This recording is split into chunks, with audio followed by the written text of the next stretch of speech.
Конкретно за денешната средба, по загадувањето, огромната количина на отпад кој дојде во Климанско езеро, како што кажавте во вашата објава од други градови, и е стандардна појава во изминатите години. Решивте да организирате средба, ама сега за сега одзивот е слаб. Упативте ли официјална покана? Пратихме официјални покани, пратихме и усмени покани, ги повикахме граѓаните да кажат нешто, да ја дополниме оваа програма заедно, да видиме заедно дали може да измислиме нешто, да креираме нешто заедно. Конкретно вие со оваа средба што сакавте да ни кажете накратко да... Па сакаме малку добро, ние покрај еколошката катастрофа што се деси, малку се насочуваме на младинската програма, значи тоа не беше како удара, зошто ги нема младите на таа акција, никој од младите ги немаше. Еден или двајца видееме само покрадените родители што беа, а другите ги нема. И затоа сакаме да направиме една младинска програма, една младинско движење, младинска сила, што утре ќе бидеме, да речеме, и нашиот глас ќе биде слушнат од сите. Овој проблем е долги години.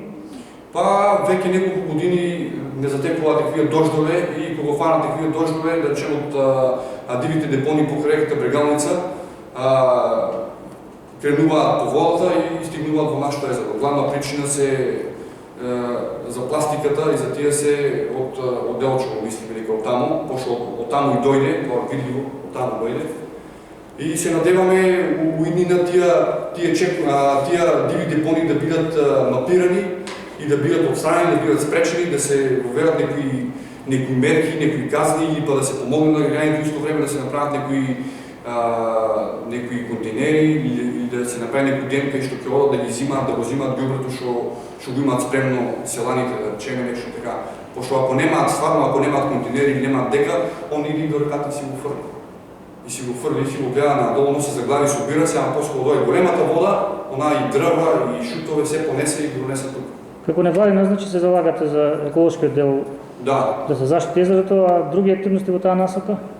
Други активности во таа насока... Во кратки црти, да. Па еве да ги сакаме стаклените шишиња што ги носи водата да ги рециклираме на тој начин што ќе правиме градби од нив, градби со дизајн од стаклени шишиња, каде што светлината преминува во самите кукички и тоа наликува на некој студио кој ќе може да се користи за музика, за цртање, за таквија планински.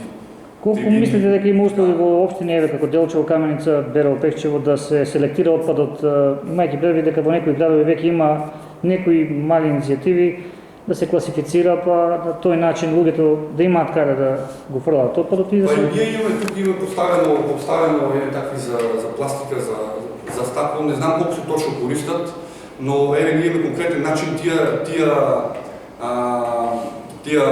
стаклени шишиња и лименките да ги користиме за соларни панели и за изработка на куќи. Значи ние директно ги рециклираме, не ги прашаме на рециклажа друг да ги рециклира, ние сакаме директно ние да ги рециклираме и да покажеме на различен вид на екологија и рециклирање. Колку време постоите како невладина? Околу 2 години. 2 години, да. Приоритет вие, значи... Па сега за таа тема ние еколошка далеко, например младинска програма што опфата екологијата како главна тема, иначе и во културата, во музиката исто имаме програми за музика. Така спомнате повеќе активности, значи целта е младите да се... Младите да се активираат, да се разбудат младите и да што рековме они сами да бараат еколошки акции поради еко-хепенинг, што има некој фестивал цртање, а не оние кои ги повикаме, они существуваат како директно да доаѓаат за чистење. Директно да доаѓаат за чистење, а нема ништо друго позади. И така ми е драго што собраа се некои луѓе да слушнат, барем што имаме да кажеме и какво имаме да кажеме. Не е битно колку се Така, еве и вас да прашаме. Како ќе оцените оваа иницијатива на оваа невладина, да ни се представите прво? Добро вечер, Стојановска Марија, раководител на служба за заштита на животна средина во рудникот Саса. Значи, ја поздравувам еколошката иницијатива. Навистина одлични предвидени активности, одлична програма. Рудникот Саса, значи, има традиција, ја има и ќе продолжи, значи, со подражување на активностите во локалното население и сите предложени активности ќе бидат пренесени до нашиот менеджмент. Така, вие во многу наврати им помагате на невладините, одвојувате ваши средства, дали таа пракса и понатаму ќе продолжи? Значи, како што реков, еве од тука предлозите, програмата ќе биде пренесено до менеджментот на Рудник Саса и се надеваме дека, како и досега, значи Рудникот ги подржува активностите инициирани во општината. Важи. Вас за Цашане?